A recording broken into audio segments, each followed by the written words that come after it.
Happy Friday, good black people, and to my white people who have common sense.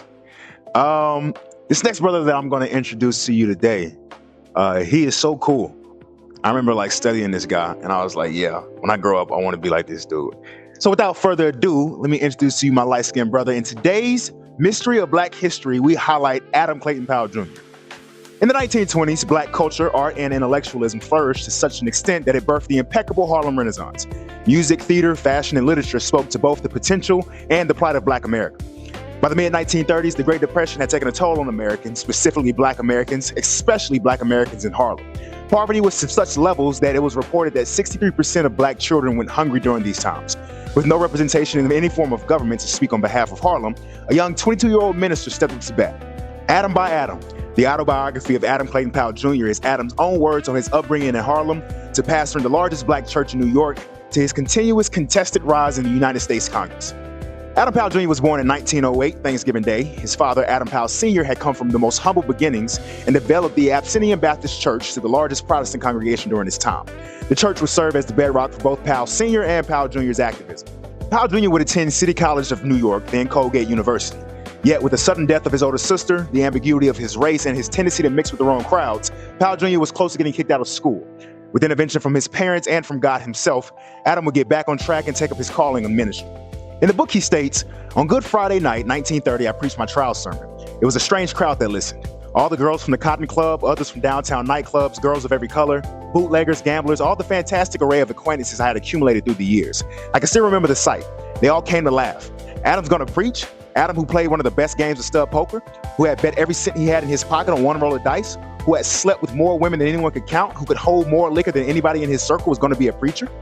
Adam continued his education at Columbia University with a master's degree in religious education. He continued work at Abyssinian Baptist as business manager and assistant minister to his father.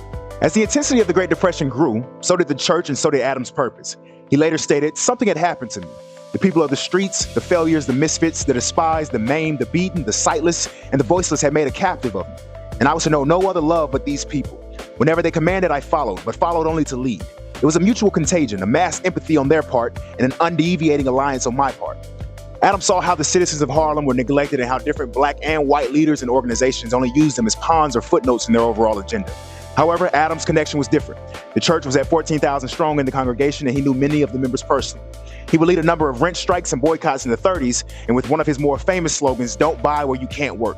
He utilized the church to provide food, assist in employment efforts, and successfully map out protest and public campaign strategies. Adam knew of the seismic impact the church had on the people, both practically and psychologically. I'll speak to that impact in the following reel. In 1937, Adam would succeed his father as the pastor of the Abyssinian Church and take its efforts to another level. In 1941, he campaigned and became the first black person in the New York City Council. In 1942, he founded the People's Voice, which informed readers of all community happenings and national stories. In 1944, he kept climbing, this time all the way to the United States Congress, becoming the first black congressman elected in the state of New York.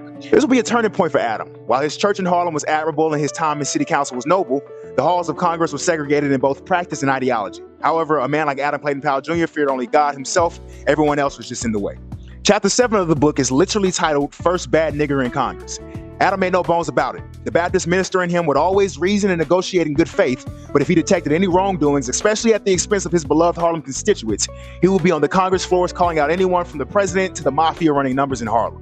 With 435 congressmen in the halls, Adam was only one of two who were black. Again, Adam was built for this. Every Sunday, he spoke truth to power in his church in front of thousands of parishioners. He was far from intimidated when it came to Congress. In fact, he would do the intimidation. He established the Powell Amendment, which denied federal funds to any bill that practiced racial segregation. This amendment will remain formidable throughout the 50s and the 60s, knocking down entire segregationist strategies and ultimately paving a way for major civil rights legislation in the 60s. Powell's legislative power would increase in the 60s. With his seniority in Congress, he was now sitting as the chairman of the House Committee on Education and Labor. This position made him one of the most powerful men in government and the most powerful black man in America. Powell pushed legislation for minimum wage raises, healthcare expansion, and education funding. His legislation kicked off the war on poverty and established programs with the Lyndon B. Johnson's Great Society strategy. All of these heroic efforts didn't come with ease. Powell was a dynamic congressman, and his fellow contemporaries hated everything about him. Throughout his time in Congress, different government departments took him to court for the most rudimentary reasons. From a flawed income tax case to an even more flawed defamation case, the U.S. government was working to undermine one of their own. They went after Powell's church and even his wife. News outlets were instructed to speak against him, and with his growing alliance with activist Stokely Carmichael and the Black Power movement, things were closing in fast. It would all catch up in 1966. After much agitation and fabrication, Congress had voted to exclude Powell from Congress.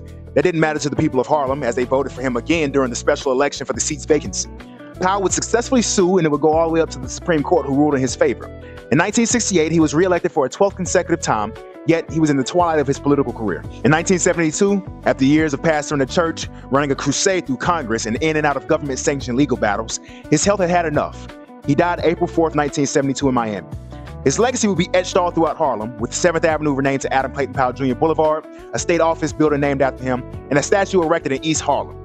Adam on Adam puts you in the driver's seat of what it's like to fight in the highest halls of government and what to expect when the fight comes back your way. Like if you enjoyed this segment, share if it can benefit others, subscribe for more book-related content. Till then, stay in the book and stay out the way.